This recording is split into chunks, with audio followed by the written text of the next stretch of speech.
Feel the debate. Fire up your day. Middle Ground Coffee is here. Bold flavor, no size, just forward. Grab yours at store.themiddlegroundmike.com and let's go. This is the Middle Ground Mike, local edition. I'm Joe with the Middle Ground Mike, a top 10 news commentary podcast on Apple Podcasts pretty consistently. We're delivering balanced insight and real facts. Here's what's shaping Metro Detroit and Michigan. There's calls for the National Guard in the city of Detroit, despite a lot of crime dropping over the last decade significantly. Lansing is still in their budget gridlock, and they have till October 1st to knock it out. The MEDC $20 million grant scandal, and bipartisan action on human trafficking reform. These stories go beyond headlines that impact our schools, our safety, and your daily commute. No spin, no shouting, just clarity, and maybe a cup of the Middle Ground coffee at store.themiddlegroundmike.com. Let's jump in. First up, should soldiers be patrolling the streets of Detroit? I would say, me personally, at this current point in time, no. I do not think that they should, because Detroit has seen a significant reduction in crime over the last decade, according to statistics. I could be wrong, but I mean, from what I know, is it has, from what I've read and I've seen, the crime has dropped pretty significantly there. I believe 700 and something carjackings back in 2013, and I believe it was 60 last year or so far this year. And that's right around the 85-90% reduction. I feel like that doesn't really justify the National Guard coming in. But this kind of aligns with the broader federal deployments, right? Trump's 2025 National Guard actions in cities, like LA, DC. They're bringing up a lot of constitutional concerns with states' rights. They may, if you're looking at it from a federal MAGA point of view, you're like, this is needed. But also remember, you don't want the government coming in and telling you what to do, and the opposite side's in power. So remember, these actions get precedent for when someone else is in power. So this is something we got to be very careful of, because that could come around and turn around on you one day. That's the whole point of the rules that we're supposed to have. And in Lansing, Michigan, Democrats have introduced a bill to legally restrict military deployment in Michigan without governor or presidential approval, a measure supported by the ACLU. I think that sounds very fair. It should have to be approved. We shouldn't just be doing something like this willy-nilly. Deploying the military for anything shouldn't just be a willy-nilly action. It needs to be established. The public deserves safety. But troop deployments, especially internally on our own soil, it demands scrutiny and constitutional safeguards, right? And transparency.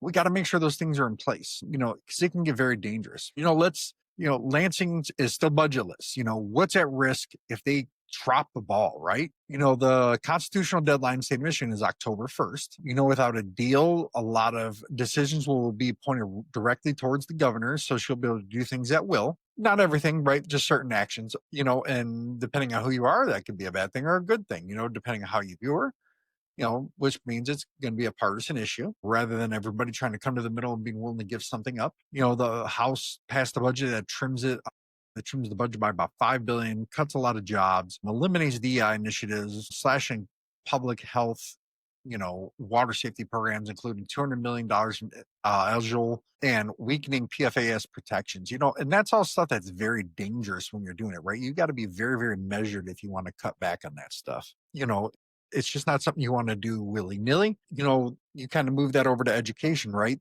Pretty much the House and the Senate, both parties are pretty similar in the dollar amount they want to spend. But it's like the mechanisms and some of the prioritization of certain things, like Democrats say, hey, free meals, mental health are going to be affected. And on the right, they're saying, hey, the free meals will still be there for kids in need. I definitely think the meals and mental health are two pretty big things. A lot of kids in the inner city, they don't have access to certain things. We have an opportunity to give them a leg up to a point. And I think we should. We're trying to, right? We just got to find a consistent way to do it that both sides can agree on. They've got to figure out a way to make this process streamlined, where it's not about politics, it's about making it right. It's about doing the will of the everyday people and not making political points. Disagreement over road funding. The House proposes $3 billion more for roads, but the Senate says overall plan is $6 billion short of its proposal. Meanwhile, Lansing, the big ring, has cost taxpayers a lot of money. You want to hear a crazy number? The House and Senate in the state of Michigan has spent over $260,000 suing each other over stalled bills. $260,000 of your taxpayer money to sue themselves. I would definitely that would be up there in the we need to check this out type of thing, you know?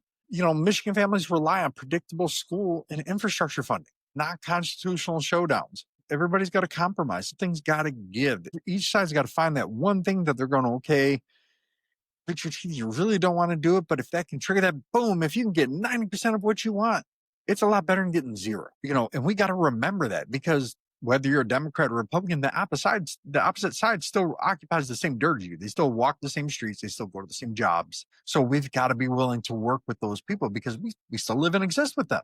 So we can't be taking such a hard stance to want to prove a point. Let's kind of the MEDC scandal, right? Then $20 million, coffee makers and conflict of interest, trusts on the line. Attorney General Dana Ness's office is investigating a $20 million grant tied to politically connected nonprofit led by a Whitmer fundraiser and MEDC board member. The alleged extravagancies include a $4,500 coffee maker, $11,000 first-class flight, and a $550,000 salary for the nonprofit executive amid questionable board voting practices. The sheer legitimacy is wearing thin. Mr. CEO of MEDC Quarterly has congratulated the recipient of getting language into the governor's budget, raising red flags about insider favoritism. I mean, to be fair, that is not a Democrat thing. That is pretty common in politics in general. I'm not saying that it's okay, but make sure we don't let that become a, mudslinging contest, because both parties have had instances like this. But obviously, if something did go down, it needs to be addressed, but let's address what happened and not make it political. But, scrutinizing how public funds are awarded is essential. Regardless of politics, taxpayers deserve integrity. It's key. And finally, bipartisan bills to fight human trafficking will Lansing fund more than just words. Let's break it down a little bit. AG Nessel and lawmakers are proposing reforms that include, I believe, life sentences for $50,000 fines for trafficking minors, legal defenses for victims, expungement for coerced officers, and a shift from prostitution to commercial sex terminology. The only thing I would even like, what the heck? If they're going to prison, how are they going to pay a $50,000 fine unless they're loaded? That just seems like, you may be chasing ghosts there. But everything else, yeah, I can get behind it 1,000%. Actually, I can get behind all of it 1,000%. I just don't know how you're going to get that $50,000. But the GOP-backed budget cuts could hamper this enforcement, right? It would still be there, but the enforcement would be difficult. Nessel's office faces significant funding cuts, threatening implementation. I think that this is something that both parties should get behind to make sure that that is not an issue. This is not something like this is basic human morality. I can't think of anybody on either side that I personally know that would be okay for something like this happening to someone. It's just something that we shouldn't even be arguing over. It should just pretty much be a done deal. Lansing, we can do better than this. It should be a done deal, because this is something that affects all of our families.